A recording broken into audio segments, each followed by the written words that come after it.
이 시간에 하나님 말씀 함께 보겠습니다. 다 함께 일어나셔서 요한복음 16장 20절에서부터 24절까지의 말씀, 신약성경 175쪽에 있는 말씀입니다. 우리 다 함께 교독하도록 하겠습니다. 요한복음 16장 20절에서부터 24절까지의 말씀, 신약 175쪽에 있는 말씀 20절부터 교독 시작합니다.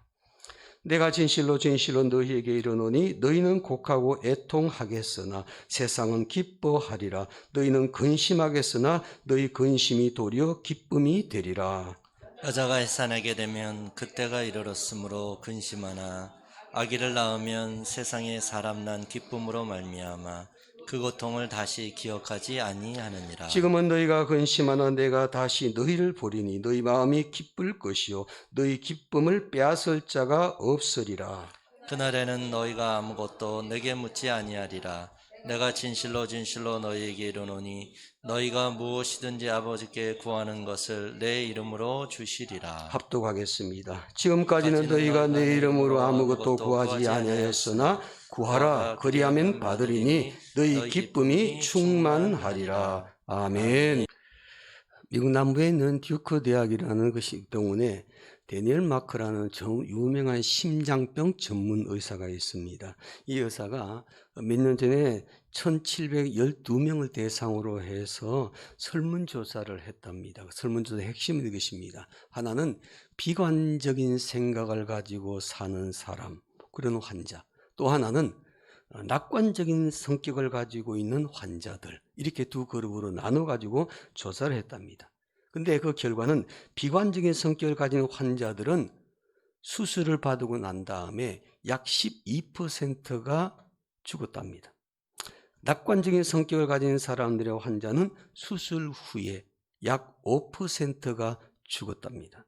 그래서 그 연구 결과를 보니까 자기의 병상 생활을 기쁘고 즐거운 마음으로 지내는 사람은 비관적인 생각을 가진 사람들보다도 약 한 2.5배 정도 더 건강하게 살고 있다는 것을 증명을 했습니다.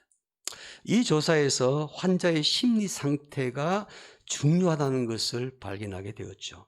즉, 기쁨이 우리 인체에 영향을 미치는 것이 너무나 크다는 결론이었습니다. 노먼 카슨슨이라는 웃음 치료학자가 있습니다. 유명한 분이신데 이분이 어느 날 갑자기 자기가 환자명이 찾아왔습니다. 강직성 척추염 환자. 즉, 근육이 막 굳어지면서 허리가 굳어지니까 허리가 너무 아파서 제대로 서 있을 수가 없었어요.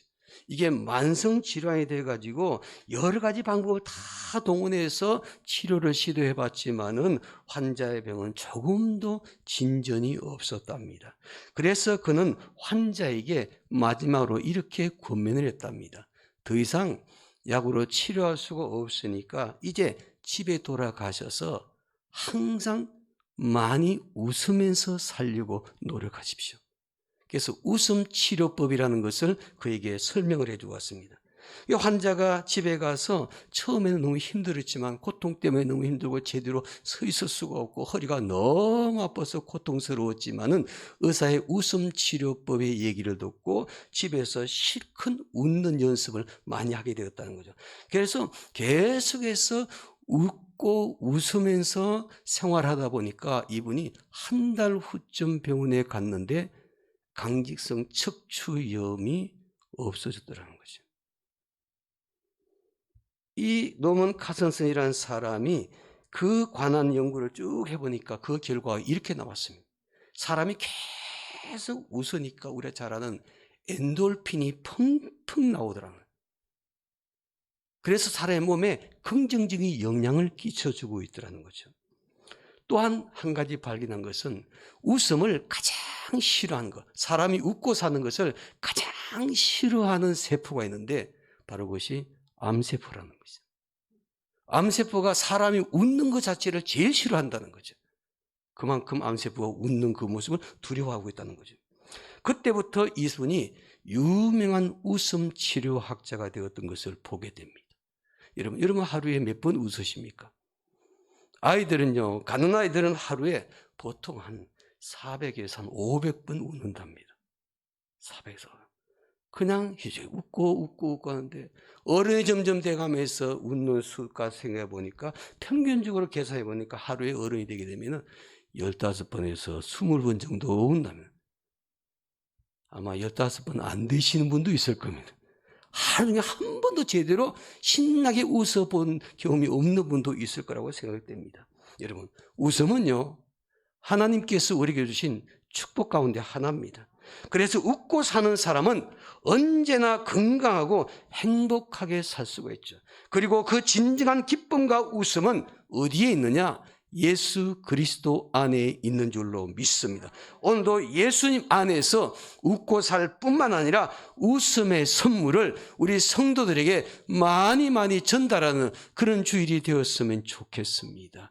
우리가 한 주간 동안 삶을 살아오면서 웃을 일이 별로 없었을지라도 주일날만큼은 성도들을 함께 만나서 가능하면은 많이 웃고 그리고 성도들에게 웃음의 선물을 전달할 수 있는 그런 주일이 되었으면 좋겠습니다.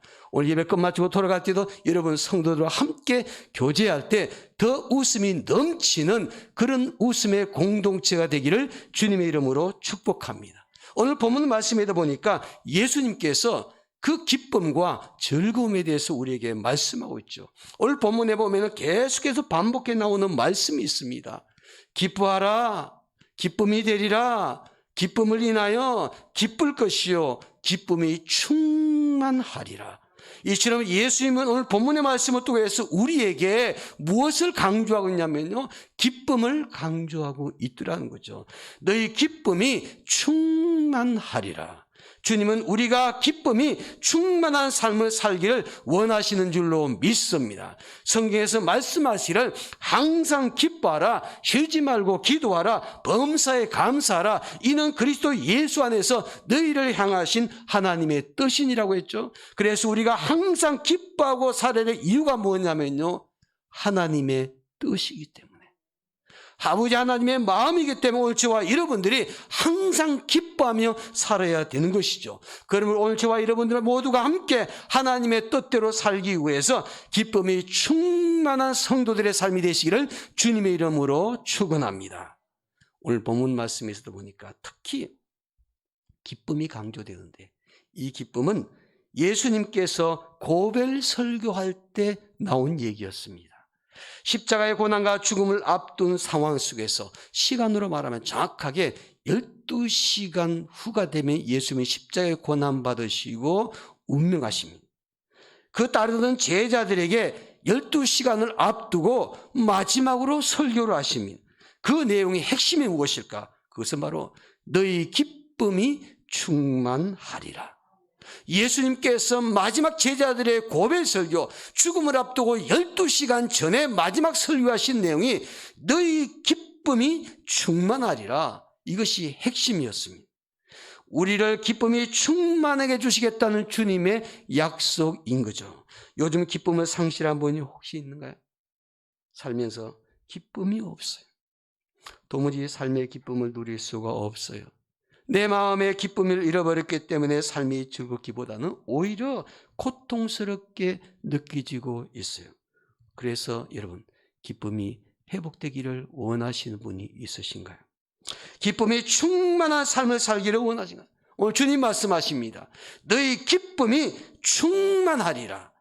이 예수님의 말씀이 오늘 저와 여러분들이 예배를 통해서 만남으로 말미암아 우리의 마음속에 주님께서 약속하신 그 충만한 기쁨이 우리 안에 가득 채워져서 이번 한 주간의 삶 속에 우리의 가정에, 우리의 직장과 사업장에 그곳에 그대로 웃음의 선물을 줄 수 있는 여러분과 제가 되기를 주님의 이름으로 축원합니다.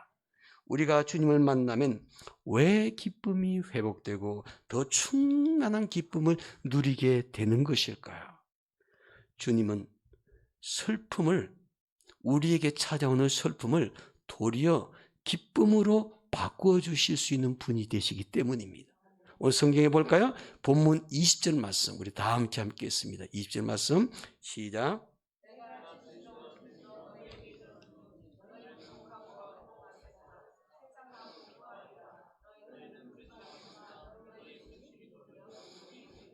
아멘. 너희는 곡하고 애통하겠으나 너희는 근심하겠으나, 오늘 본문이 이렇게 말하고 있죠. 예수님께서 십자가의 죽음을 앞두고 제자들에게 하신 말씀이기 때문에 그렇습니다. 지금은 내가 너희들과 함께 있지만은 이제 내가 곧 고난을 겪고 십자가의 죽음을 당하러 갈 것인데, 그때가 되게 되면은 나를 믿고 따르는 너희들은 애통할 것이며 슬퍼할 것이다, 또 근심할 것이다. 주님께서 이렇게 예언하셨습니다. 그러면 제자들이 왜 슬퍼하며 왜 애통하게 됩니까? 왜 근심하게 됩니까? 이제 몇 시간 후면은 주님을 잃어버리기 때문인 거죠. 그들은 주님을 보지 못하고 주님을 만나지 못하고 주님과 함께 못하고 주님 없이 살아가야 되기 때문에 근심하고 애통할 수밖에 없더라는 것입니다. 사람들은 왜 근심하고 애통하며 슬퍼합니까? 그 이유가 무엇입니까? 여러 가지 많은 이유가 있겠죠. 사랑하는 사람과 이별했을 때도 슬픔이 있고 근심이, 아픔이 있습니다. 또 애통하게 될 것이며, 때로는 건강을 잃어버렸을 때 사람들은 슬퍼하기도 합니다. 때로는 물질과 재산을 잃어버렸을 때, 직장을 잃어버렸을 때 낙심하고 근심하게 됩니다. 사람들은 서로 사랑한 사람들을 잃어버렸을 때, 헤어졌을 때 여러 가지 이유 때문에 우리가 슬퍼하며 근심하며 애통할 수가 있습니다. 그러나 우리가 더 중요한 것은 주님을 잃어버렸을 때 우리는 더 근심하고 애통하고 슬퍼하게 된다는 것입니다. 매일매일 주님을 만나고 주님을 바라보고 그 주님과 동의하는 삶을 살게 되면은 그 주님 안에서 오늘 저와 여러분들은 기쁨이 충만한 삶을 살게 될 줄로 믿습니다. 주님께서 제자들에게 이렇게 유명한 말씀하시죠. 요한복음 14장 1절에 보니까 너희는 마음에 근심하지 말라, 하나님을 믿으니 또 나를 믿어라, 이렇게 주님께서 말씀하셨습니다. 예수님께서는 근심에 빠지는 제자들에게 하나님을 믿으라, 나를 믿으라고 말씀하셔서 근심하지 말고 주님에 대한 믿음을 강력하게 가지라는 것이죠. 주님을 믿는 믿음이 근심에서 벗어날 수 있는 비결인 줄로 믿습니다. 주님을 믿고 신뢰하며 그분께 삶을 송두리째 맡기고 살게 되면은 근심에서 벗어날 수가 있더라는 겁니다. 오늘 본문 말씀에도 보니까 주님께서 하시는 말씀은 다시 한번 보십시오. 제가 한번 20절 말씀 다시 한번 읽겠습니다.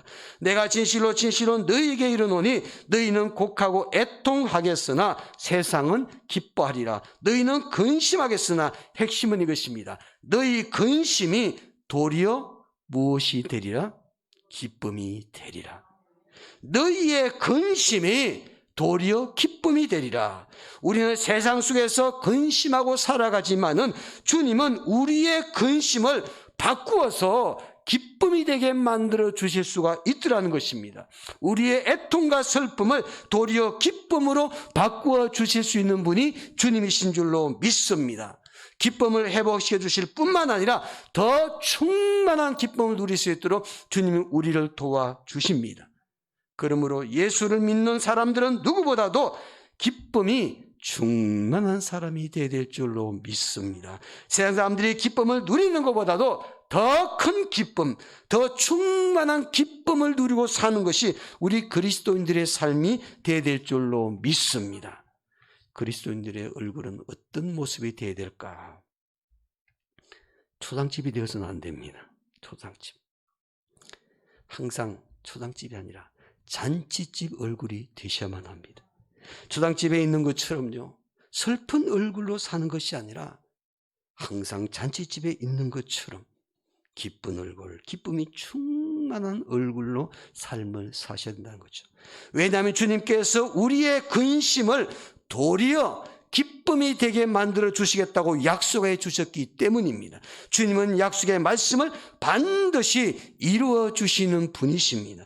주님의 약속의 말씀을 근거로 우리의 근심과 슬픔을 도리어 기쁨으로 바꾸는 성도들이 되기를 주님의 이름으로 축원합니다. 이탈리아 한 은영주가 자기 저택에서 보니까 새벽부터 젊은 정원사 하나가 열심히 화분에다가 이게 물을 주고 가꾸고 거기에다가 나무에다가 막 조각을 하고 있었습니다. 산책길에 이 모습을 보고 있던 부자 영주가 그 청년에게 이렇게 얘기했습니다. 이런 일을 새벽부터 한다고 임금을 더 주는 것도 아닌데 자네는 왜 이렇게 새벽부터 와가지고 열심히 일하고 있나? 청년은 영주에게 이렇게 대답을 했다 그럽니다. 저는 이 정원을 너무 사랑합니다. 정원을 아름답게 가꾸고 꾸미는 것이 저에게는 얼마나 큰 기쁨인지 모릅니다. 저는 이 일을 보수와 관계없이 기쁨으로 일하고 있습니다. 저는 이 일 한 자체가 너무나 즐겁고 기쁩니다. 그렇게 대답을 합니다. 이 영주가요, 감동을 받았습니다. 보수를 더 주는 것도 아닌데 이렇게 새벽부터 나와가지고 너무 기쁜 마음으로 이렇게 일하는 모습 보니까 감동이 되어서 그 청년에게 제의를 했습니다. 내가 미술 공부 끝날 때까지 모든 재정 지원을 다 해줄 테니까 하고 싶은 것 해보라고 했습니다. 그래서 이 청년은 그 주인 영주의 도움을 받아서 공부를 했습니다. 바로 이 청년이요, 훗날 르네상스 시대 최고의 미술가인 미켈란젤로가 되었습니다. 여러분, 무슨 일을 하든지 간에 억지로 하지 말고 기쁘고 즐거운 마음으로 하시기 바랍니다. 우리에게 좋은 일이 생깁니다. 억지로 하는 것이 아니라 기쁜 마음으로, 즐거운 마음으로 그 일을 하게 되면은 나 자신도 행복할 뿐만 아니라 그 일을 바라보는 주변 사람들도 마음에 기쁨이 있습니다. 먼저 하나님께서도 기뻐하십니다. 하나님께서 오늘 저와 여러분들이 맡겨진 일에 기쁜 마음으로 주의 일을 감당하면 하나님께서 그 마음의 중심을 보시는 줄로 믿습니다. 미국 시카고 대학이 있죠. 너무나 유명한 대학입니다. 근데 시카고 대학보다도 더 유명한 대학이 미국에 많이 있는데 이 시카고 대학 한 가지 특징이 있습니다. 지금까지 노벨상을 가장 많이 수상자를 배출했던 대학이에요. 노벨상을 가장 많이 배출했는데 약 100명 가까이 넘게 배출했는데 이 숫자를 합하게 되면요, 미국의 유명한 하버드 대학, 스탠포드 대학, 그리고 버클리 대학, 이 세 개 대학을 다 합해가지고 노벨상을 수상한 숫자보다도 시카고 대학 한 대학이 더 많습니다. 그래서 심지어는 이런 말 합니다. 미국에서는 노벨상을 받으려면 시카고 대학을 가라, 이런 말이 나올 정도로 시카고 대학은 원래 명문대학이 되지만 노벨상으로 너무나 유명한 대학입니다. 이 시카고 대학에서 이처럼 많은 노벨상 수상자 나온 이유는 철학을 비롯해서 세계적인 고전서, 책들을 100권을 딱 선정을 해가지고 졸업할 때까지 학점과는 상관없이 반드시 그 100권의 책을 읽어야만이 졸업을 패스할 수 있는 그런 제도를 만들었습니다. 그것이 바로 시카고 플랜이라는 것인데, 그리고 또 한 가지는 이 시카고 대학에서 직접 조사를 했습니다. 우리 학교 출신 가운데 이 노벨상을 수상한 사람들을 찾아다니면서 다 질문지를 만들라고 조사를 해보니까 이렇게 노벨상을 받을 만한 성과를 낼 수 있었던 비결이 무엇이냐고 다 질문해 보았습니다. 근데 그 질문 가운데 사람들이 대답하는 가장 많은 대답이 나온 것이 이거였답니다. 당신이 정말로 좋은 일, 정말로 좋아하는 일을 하시기 바랍니다. 내가 어떤 일을 할 때 정말 좋아하는 일이다, 일하게 되면 너무 기쁘다, 즐겁다, 그런 일을 하게 되면은 좋은 성과를 내게 되더라는 거죠. 여러분, 우리가 기쁜 마음으로 일하고 즐거운 마음으로 인생하는 것이 우리에게 얼마나 중요한지 모릅니다. 혹시 요즘 내 마음속에 불평과 원망이 가득 차 있는 분은 안 계시는지요? 인생의 어려운 문제 때문에 내가 근심하고 염려에 붙들려 살고 있지는 않는지요? 근심이 도리어 기쁨이 되게 하시는 주님의 은혜를 꼭 경험하게 되기를 주님의 이름으로 축원합니다. 불평과 원망이 도리어 감사와 기쁨이 되고 주님의 은혜를 경험할 수 있는 그런 예배 시간이 되기를 주님의 이름으로 축원합니다. 주님께서는 근심이 도리어 기쁨이 되게 하신다고 말씀합니다. 슬픔도 기쁨이 되게 하신다고 말씀합니다. 그러면 어떻게 그런 일이 우리 안에 일어날 수가 있을까요? 세상 사람들은 기쁜 일이 있어야만이 기뻐합니다. 좋은 일이 생겨야만이 기뻐합니다. 나에게 정말 내가 원하는 어떤 소원이 이루어졌을 때 내가 기뻐합니다. 그러나 우리가 그리스도인들은 그런 기쁨도 있지만은 우리 마음에 근심이 있을지라도 그 근심이 기쁨으로 바뀔 수 있고, 내 마음에 슬픔이 있을지라도 그 슬픔이 기쁨으로 바뀔 수 있고, 이런 환경을 초월해서 우리가 기쁨을 누릴 수 있는 것, 바로 그것은 주님의 은혜요, 주님의 능력이 되는 줄로 믿습니다. 그래 주님께서 말씀하십니다. 본문 22절 말씀 보십시다. 22절 말씀 우리 다 함께 읽겠습니다. 시작.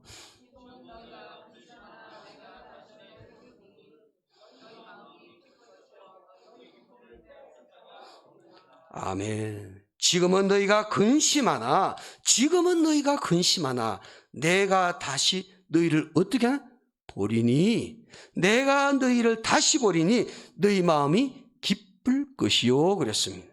제자들이 지금은 근심하고 있지만은, 슬퍼하고 있지만은, 애통하고 있지만은 조금 후에는 기뻐하게 될 것이라. 바로 그것은 주님을 만나기 때문이라는 것이죠. 그러므로 주님을 만나는 사람이 기쁨을 회복한 줄로 믿습니다. 오늘 예배를 통해서, 말씀을 통해서, 기도를 통해서, 찬양을 통해서, 또 성도들과의 교제를 통해서 주님을 만날 수 있는 사람, 바로 이런 사람이 도리어 기쁨을 누릴 수 있는 그런 자리에 설 수 있는 줄로 믿습니다.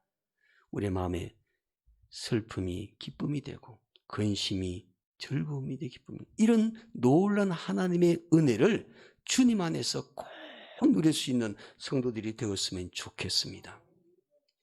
노먼 빈센트 필 박사라는 분이, 유명한 그 학자, 이분이요, 책 제목이 쓸데없는 걱정, 이런 책을 쓰시는데, 그분이 글을 쓰기 전에 한 연구기관의 조사를 인용해서 이렇게 밝히고 있습니다.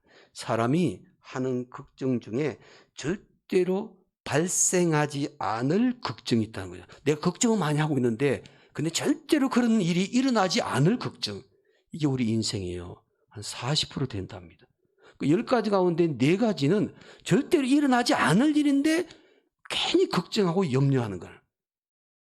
이걸 여러분 떼내셔야 됩니다. 이걸 떼내셔야 돼요. 그리고 두 번째는 이미 일어난 일, 이미 일어나서 지나간 일에 대해서는 30% 정도가 걱정하고 있더라. 이미 지나간 일이야. 끝난 일이야. 근데 그걸 가지고 붙들고 계속 걱정하고 염려하고 고민하고 있더라고요. 이 30%도 떼어내셔야 됩니다. 그러면 70%가 떼어져갑니다.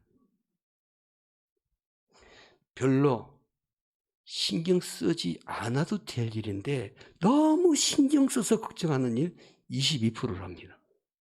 이거는 별로 그렇게 중요한 일도 아니에요. 걱정할 일도 아니에요. 근데 너무 예민해가지고 그걸 자꾸 골똘하게 생각하고, 아무 일도 아닌데, 작은 일인데 자꾸 생각하면서 걱정하는 일이 22%라는 거예요. 그리고 우리가 어떻게 바꿀 수 없는 것, 우리가 바꿀 수 없는 사건, 내 힘과 내 능력으로는 도저히 어떻게 그걸 바꿀 수 없는 그 일에 대해서 걱정하는 것이, 이분이 보니까 4% 정도 됩니다. 우리가 해결해야 될 진짜 사건에 대한 걱정은요, 딱 4%랍니다. 4%. 결국 사람들은요, 우리 사는 것이 어떠냐? 96%는 쓸데없는 걱정 때문에 기쁨도 웃음도 다 잃어버리고 살고 있더라는 거죠. 하지 말아야 될 것, 하지 않아도 될 것, 해도 아무 소용없는 것, 일어나지도 않는 일, 이런 거 다 포함하게 되면 96%가 안 해도 될 걱정을 하고 살아요. 정말 우리가 걱정해야 될 것은 딱 4%밖에 없습니다. 우리는 잃어버린 기쁨을, 잃어버린 웃음을, 우리에게 기쁨을 주시는 주님 안에서 회복하셔야만 합니다. 그 4%마저도 주님을 믿는 믿음 때문에 너희는 마음에 근심하지 말라. 하나님을 믿으니 또 나를 믿으라는 그 주님의 약속의 말씀을 붙들고 말씀 앞에 순종하며 주님께 모든 걱정과 염려를 맡기고 산 사람, 바로 이런 사람이 도리어 기쁨을 누리는 삶을 살게 될 줄로 믿습니다. 오늘 본문 말씀은 예수님께서 죽음과 부활에 대해서 말씀하시면 이런 내용을 말씀하고 있거든요. 성경에 보면은 기쁨에 대한 단어가 가장 많이 나온 책이 있습니다. 그냥 책을 첫 장부터 끝장까지 읽어보면 계속해서 기쁨이라는 단어만 나오는 책이 있습니다. 그래서 신학자들이 책 이름을 붙였습니다. 별명을 붙였습니다. 기쁨의 서신, 기쁨의 책. 바로 그것이 빌립보서입니다. 신약성경의 66권 가운데 기쁨이라는 단어가 가장 많이 나오고, 그래서 기쁨의 서신, 기쁨의 책이라고 불리는 것이 빌립보서입니다. 사도 바울이 쓴 서신입니다. 그런데 이 빌립보서는 성경에 보면은 옥중서신이라 그렇게 말합니다. 사도 바울이 복음을 전하다가 억울하게 옥에 갇혀서 감옥 생활하고 있을 때 영감을 받아서 하나님 말씀을 기록한 책이 옥중서신 빌립보서입니다. 여러분, 기쁨의 책이라는 것은요, 이 옥중서신은 삶의 환경이 좋을 때, 모든 일이 형통하고 있을 때 기쁨이라는 단어를 많이 사용하지 않았습니다. 억울하게 감옥에 갇혀 있을 때, 주님을 위해서 복음을 전하고 헌신하고 있을 때 감옥에 갇힌 그 상황 속에서 기쁨의 서신이 탄생되었더라. 왜 하나님께서 그런 상황 속에서 그런 기쁨의 책을 주셨겠냐는 얘기죠. 좋은 환경에서 하는 일이 다 잘 되고 형통할 때 하나님께서 기쁨의 서신을 주신 것이 아니고, 가장 어려운 환경, 감옥 속에서 너무 원통하고 속상한 그런 상황 속에서 하나님께서는 기쁨의 서신의 책을 그에게 허락해 주셨습니다. 우리 믿음의 사람들은 세상 사람들과 다르게 기쁨을 누린 사람이 되어야 될 줄로 믿습니다. 우리가 하는 일이 잘 되고 있을 때, 우리의 자녀들이 형통하고 있을 때, 우리 가정에 아무 문제가 없을 때 기쁨이 있는 것, 이거는 교회 다니지 않는 사람들도 할 수 있는 겁니다. 그러나 믿음의 사람들은요, 내가 주변의 환경을 바라보니까 너무 힘들고 고통스러워요. 근심하고 낙심하는 일들이 너무나 많아요.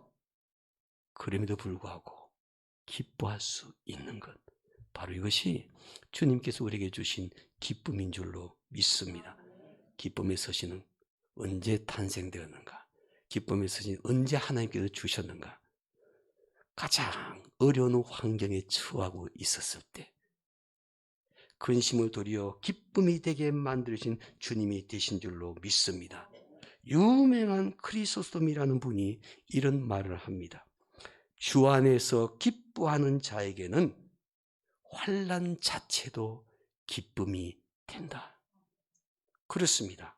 주 안에서 기뻐한 자는, 세상 아니라 주님 안에서 기뻐하며 사는 자들은 우리에게 찾아오는 환난 그 자체도 기쁨이 되는 줄로 믿습니다. 바로 부활하신 주님, 그 주님을 바라보고 주님과 함께 삶을 살아갈 때 주님께서 우리의 마음에 도리어 기쁨이 충만한 삶을 살도록 만들어 주신 줄로 믿습니다. 미국의 보스턴에 가게 되면요, 캔모어 스퀘어라는 곳이 있습니다. 근데 이 이름이 붙여진 이름은 회사 때문입니다. 캔모어 스퀘어라는 미싱, 재봉틀을 만드는 공장이 그 지역에 있었기 때문에 그 지역 도시 이름 자체가 그렇게 지어졌습니다. 이 캔모어 회사에서 처음에는 재봉틀만 만들었습니다. 근데 사업이 너무너무 잘 되니까 그 이후에 캔모어 냉장고도 만들고, 캔모어 세탁기도 만들고, 캔모어 전자제품도 만들고, 그래서 유명한 회사가 되었습니다. 근데 캔모어 회사에서 재봉틀만 만들고 있어서 시판할 때는 주로 이제 외판 사원들이 집집마다 찾아다니면서 이 제품을 홍보하고 팔고 그랬었답니다. 근데 어느 외판 사원은요, 다른 사원들보다도 아주 뛰어난 실적을 올립니다. 매년마다 다른 외판 사원은 2배 내지 3배 더 많은 매상을 올렸습니다. 그래서 항상 이분이 계속해서 1등만 하죠.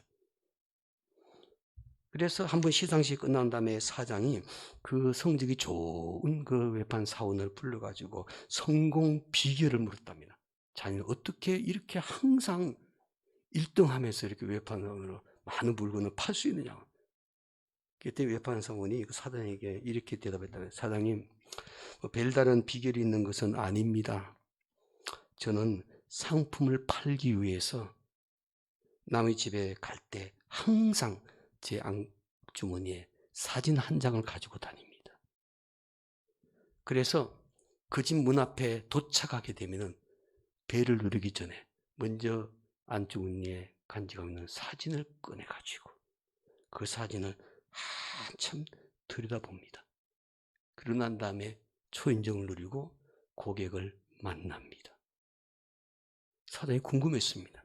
그 사진이 무슨 사진이냐고. 외판사관이 말합니다. 그 사진은요, 제가 결혼식 할 때 아주 행복한 얼굴을 하고 있는 그 사진 찍은 겁니다. 그 사진을 바라보면 그 당시에 행복했던 그 얼굴, 그 마음을 내 가슴속에 막 담고 순간 그 다음에 배를 누르고 사람을 만난다. 그 사람들 만날 때 벌써 이 사람의 얼굴이 너무 행복해 보여요. 기쁨이 너무 즐거워 보이는 거예요. 그러니까 고객이 그 사람의 얼굴을 보는 순간 마음을 열게 되더라는 거죠. 사랑하는 성도님, 여러분은 항상 얼굴에 기쁨을 간직한 그 모습으로 사람들을 만나고 사람들을 대하고 한 주간의 삶을 살 때 어떤 사진을 꺼내 보시겠습니까? 결혼 때 사진요? 결혼 때 사진보다도 연애할 때 사진요? 저는 여러분들에게 주님의 사진을 꼭 마음에 꺼내가지고 보고 사람들을 만날 수 있는 한 주간의 삶이 되었으면 좋겠습니다. 주님을 생각하면서 그 주님의 얼굴을 떠올리면서 내 얼굴에 기쁨이 있고 즐거움이 가득하게 될 때, 그래서 그런 모습으로 내가 한 주간의 삶을 살게 되면은 우리의 삶 속에 놀라운 일들이 일어나게 될 줄로 믿습니다. 근심이 도리어 기쁨이 되리라. 근심이 도리어 기쁨이 되리라. 이 주님의 말씀대로 이번 한 주간 동안도 우리의 환경을 바꿔놓고 기쁨을 충만하게 누릴 수 있는 우리 태민의 가족들이 되기를 주의 이름으로 축원합니다. 기도하겠습니다. 우리 이 시간에 기도할 때 하나님, 우리가 기쁨이 충만한 삶을 살게 해주시겠다고 주님께서 약속의 말씀을 주셨기 때문에 우리가 하는 모든 일이 잘 되고 있을 때, 우리의 삶이 형통할 때, 걱정과 염려가 없을 때 이렇게 우리가 기뻐하며 살 수 있는 것은 믿지 않는 사람도 할 수 있는 일입니다. 그러나 우리가 때로는 마음에 근심이 있고 염려가 있고 걱정이 있을지라 하나님, 그것을 오히려 기쁨으로 만드신 주님을 놀랍게 찬양하면서 하나님, 이번 한 주간의 삶 속에서도 도리어 기쁨이 되리라고 약속하신 주님의 약속의 말씀을 붙잡고 기쁨이 충만한 삶을 살아갈 수 있도록 저희들을 이끌어 주시기를 원합니다. 이런 기도 제목을 합심해서 한 목소리로 결단 기도를 하나님 앞에 드리겠습니다. 함께 기도하겠습니다. 거룩과 자비로우신 아버지 하나님, 고맙고 감사합니다. 이번 한 주간의 삶 속에 하나님, 우리의 삶 속에 기쁨이 충만한 삶이 될 수 있도록 인도하여 주시옵소서. 우리의 삶 속에 여러 가지 많은 어려운 일도 있고 때로야 근심하고 염려스러운 일도 많이 있지만, 그러나 하나님, 우리의 마음이 기쁨이 충만한 사람으로 바뀔 수 있는 믿음의 사람들이 되게 도와주시옵소서. 항상 저 앞에 나와설 때마다 주 약속의 말씀 붙잡게 하시고 또 우리 가운데 역사하심을 바라볼 수 있는 그런 믿음의 사람들이 다 되어서 우리가 어떤 환경과 상황 속에 있을지라도 주님만을 바라보게 도와주시고 또 주께서 우리가 맡기는 사명들 잘 감당할 수 있도록 하나님 인도하여 주시옵소서. 우리의 근심을 도리어 기쁨으로 만드시는 아버지 하나님, 우리가 하나님을 찬양하며 주님 앞에 우리의 삶을 그렇게 삶을 살아갈 수 있는 믿음의 용사들이 될 수 있도록 인도하여 주시옵소서. 감사하고 예수 이름으로 간절히 기도합니다.